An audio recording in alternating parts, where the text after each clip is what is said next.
In this video, we're going to look at how to import images into Camera Raw and also how to edit them for luminance. So I'm here in my Finder window. On Windows, you'd be in your Explorer window. I have my CR2 file. These are raw files. And I'm in the Images folder of the Media folder of the exercise files. And I'm just going to drag this into After Effects. Just drag and drop it on the icon here. You could also just import a CR2 file or a Camera Raw file in the regular way, the same way you'd import a JPEG or a movie file, and then Camera Raw will automatically open. Now, one of the first things you want to do is come up here to the upper right-hand corner. We have some great data about the shot here. We'll come back to that in just a second. We also have a histogram right above that. And we have also these two little unassuming triangles in the corners. Now, if we look at this little triangle here on the upper left, this indicates the shadow clipping warning. Over here, when this one on the right-hand side is selected, it's going to show you the highlight clipping warning. Basically what that means is if you make your darks too black, it's going to show you by these ugly little blue marks. If you make your pixels too bright, it'll show you by these ugly red marks, as we'll soon see. Now, getting back to my camera stats here, the f-stop is the aperture, basically how much light is being let into the camera. The smaller the f-stop, the more light gets in. So an f-stop of 1.8 is actually a fairly open aperture. To the right of the f-stop, we have the shutter speed, 1/32nd of a second. That's actually really fast, which means we probably have a very sharp picture, and we do. That's great. The ISO value is 100. Now, this is a good thing sometimes. If you have a higher ISO number, it lets in more light into the camera, but it also introduces noise. So we want this number to be as low as possible, but sometimes when we do that, our image tends to be a little bit darker than we want it. So we need to fix this a little bit. And by the way, this little stat over here basically refers to the size of the lens that was used. So I want to go down here to exposure. You don't have to click on this little slider thing. I hate clicking on little tiny arrows like that, but I prefer to just click and drag on the name of the property, or actually anywhere around the name of the property. Give you a little bit of leeway here. So if I click on the word exposure and drag to the right, you could see the histogram give us a live update of what's happening. And you could see here in the image window, obviously, that things are brightening up quite a bit. Now, as we look back up at our histogram here, you can see that we have some pixels that are right up against the edge. Remember, this is pure white. So if we keep bumping up exposure, then we're going to get this highlight clipping warning, this red junk that we're seeing.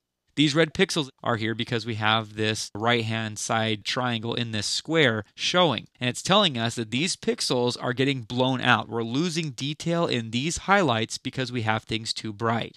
Now, for me, sometimes I really like this kind of blown out highlight effect. So what we can do is come down here to recovery and drag this to the right, and that allows us to keep the same amount of brightness basically, but just kind of recovers those areas that were blown out and brings those back so that we're getting the details back that we had lost. As we play with fill light, actually, you know what, let me take down exposure just a little bit. I like the way that looks, but in order so we have some room to play with this histogram on either side, I'm going to take that back down a little bit. As we increase fill light, it increases the brightness of the midtones and the shadows, actually. So you want to be careful with that because as I brighten this too much, we basically lose all shadow detail. As a matter of fact, as I'm fiddling with this, you could look up at this histogram and see that our shadows kind of disappear.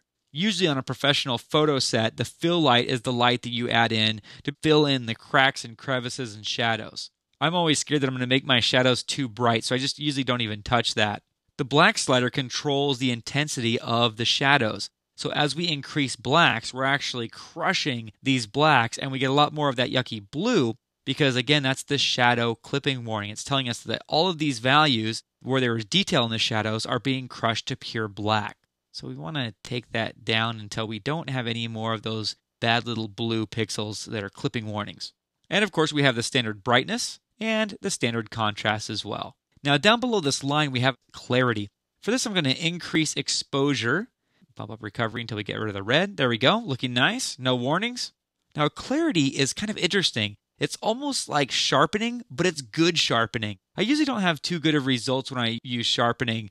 I get those artifacts a little bit too soon for my liking. But with this clarity slider, it's very subtle, but it really brings out details without you even realizing what's going on. So as I bump that up gradually, it's kind of hard to see the difference. But if I were to take this all the way to the left, we can see that there's a little bit of a difference there.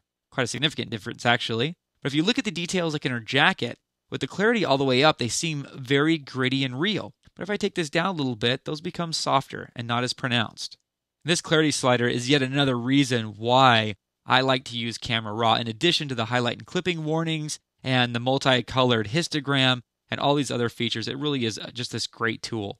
Now, I realize that I'm just kind of glossing over the surface very briefly here, and I'm going to be doing that throughout this chapter.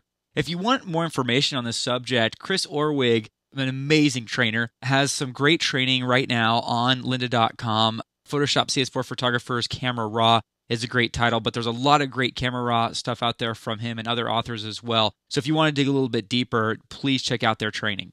Now, once you get all your settings the way that you like them, you go ahead and click OK. And once you've done that, then it will import this image into After Effects just like a regular old image. And as you can see by the bit depth, we're working with trillions of colors here. And like I mentioned before in the last movie, a lot of times Camera Raw files can come in 16-bit, which is basically what this image is.